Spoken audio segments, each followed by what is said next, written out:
L'objectif de cette vidéo, c'est de voir comment avec Regressi, on peut avoir accès aux incertitudes dans le cadre d'un titrage conductimétrique. Alors, dans le cadre d'un titrage conductimétrique, par exemple d'un site par une base, on va avoir plusieurs sources d'incertitude. La première source d'incertitude, ce sera la concentration de la base ajoutée. Ensuite, notre incertitude, c'est l'incertitude sur le volume d'acide ajouté dans le bécher. Et puis la dernière, c'est l'incertitude liée au volume équivalent. C'est ce qui va nous intéresser aujourd'hui.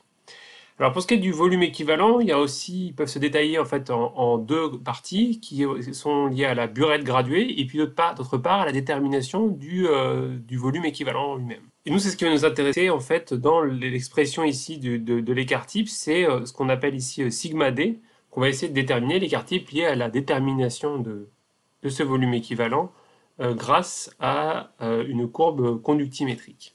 Et dans le cas d'une courbe conductimétrique, ce qui est préconisé, c'est de déterminer plusieurs valeurs de volume équivalent pour plusieurs régressions linéaires, et ainsi d'avoir un jeu de données. Alors on va essayer de voir comment on fait ça avec Regressi maintenant. On a un jeu de données, donc ici la conductivité en fonction du volume. On va l'ajouter dans Regressi, fichier nouveau presse-papier. Et donc, dans le tableau ici, sont indiqués la conductivité et le volume.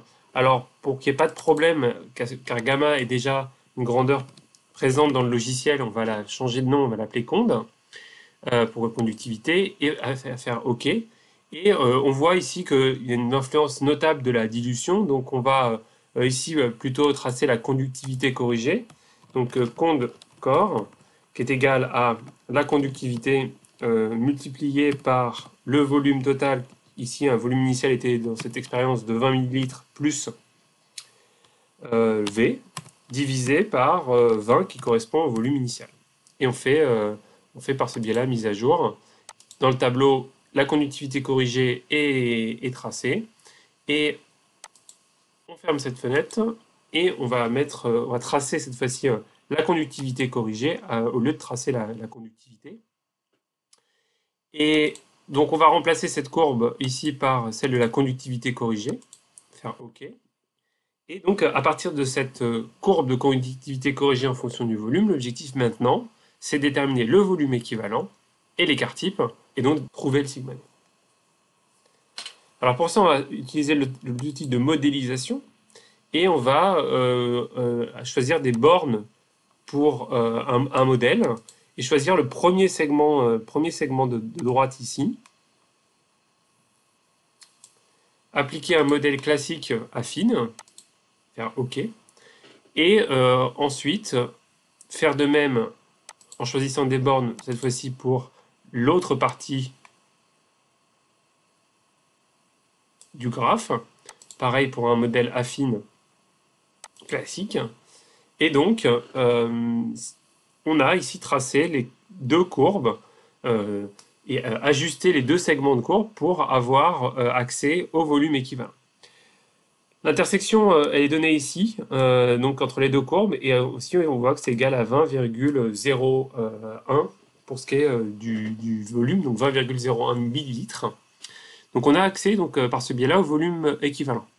Maintenant, comment on fait pour avoir accès à l'écart type? Alors pour cela, ce qu'on va faire d'abord, c'est dans Options, on va cliquer sur Tracer des intersections pour avoir accès en permanence à la valeur de la conductivité et aussi du volume équivalent. Et donc ensuite, on va utiliser le logiciel GumMC et on va essayer d'avoir pour plusieurs valeurs de volume équivalent lorsqu'on va effectuer plusieurs régressions linéaires sur ces différents segments de droite en considérant et en prenant en compte à chaque fois un nombre de points différents.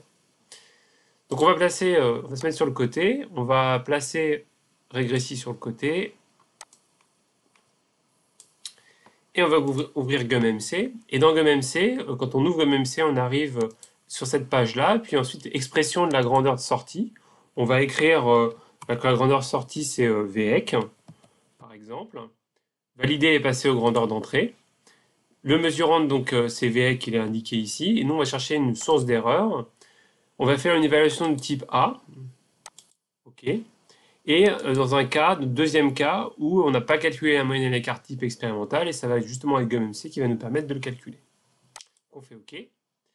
Et ici, il y a une fenêtre qui s'ouvre avec les mesures et les points qu'on va considérer ici pour notre titrage conductimétrique. Alors la première valeur ici du volume équivalent, c'est 20,05. Et on va faire, ce qu'on va faire, c'est qu'on va répéter cette régression. On va en fait faire plusieurs régressions avec plusieurs points différents.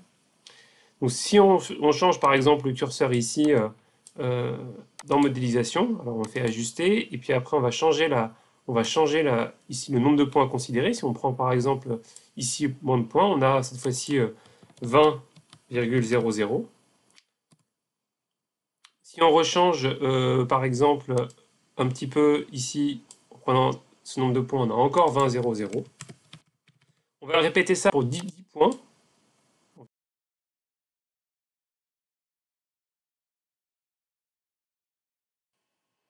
Et 20,01. Donc on a une dizaine de points. Ici on fait donc calculer, il va nous calculer ici directement l'écart type expérimental, et c'est cette valeur d'écart type expérimental qui est intéressante pour nous. Et donc ici elle correspond à 0,016. Et donc on peut considérer ici que le sigma d qu'on cherchait au départ, dans le cadre de ce titrage conductimétrique, il est de 0,016.